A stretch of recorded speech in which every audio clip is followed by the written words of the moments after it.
Welcome to star 9 news. Simhachalam దేవస్థానం భూ సమస్య పరిష్కరించడానికి తొలి ప్రాధాన్యత ఇస్తానని పెందుర్తి శాసనసభ్యులు పంచకర్ల రమేష్ బాబు ప్రజలకు హామీ ఇచ్చారు. విశాఖపట్నం జిల్లా పెందుర్తి నియోజకవర్గం సుజాత నగర్లో ఎమ్మెల్యే మీడియా సమావేశం నిర్వహించారు. ఈ సందర్భంగా ఆయన మాట్లాడుతూ పెందుర్తి నియోజకవర్గం ప్రజలు తనను అత్యంత మెజార్టీతో గెలిపించడం తనకెంతో ఆనందంగా ఉందన్నారు. ఈ 5 ఏళ్లు ప్రజా సంక్షేమానికి, ప్రజల సమస్యలు పరిష్కరించడానికి నిరంతరం కృషి చేస్తానని అన్నారు. ఈ సమావేశంలో పలువురు టీడీపీ, బీజేపీ, జనసేన పార్టీ నేతలు పాల్గొన్నారు.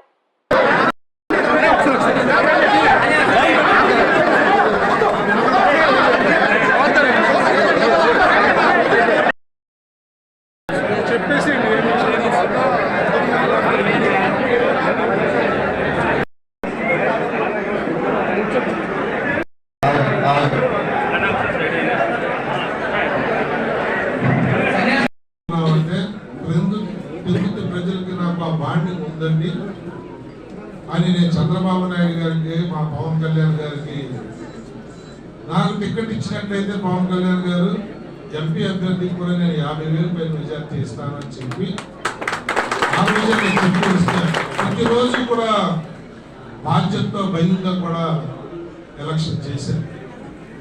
చాలా పెద్ద కబుర్లు ఆడేవి, ఏంటి అంటారేమో, ఎక్కడన్నా ప్రజల విశ్వాసాన్ని ఏమన్నా కోల్పోతానేమో, తగ్గుద్దేమో మెజార్టీ అని. కానీ పెందుర్తి ప్రజలు, నాయకులు, తెలుగుదేశం నాయకులు కానీ, బీజేపీ నాయకులు కానీ, మా జన సైనికులు, వీర మహిళలు కానీ నా నమ్మకాన్ని మించి ప్రజల్లో కష్టపడ్డారు. ప్రజలను ఆశీర్వదించినందుకు చేతులు జోడించి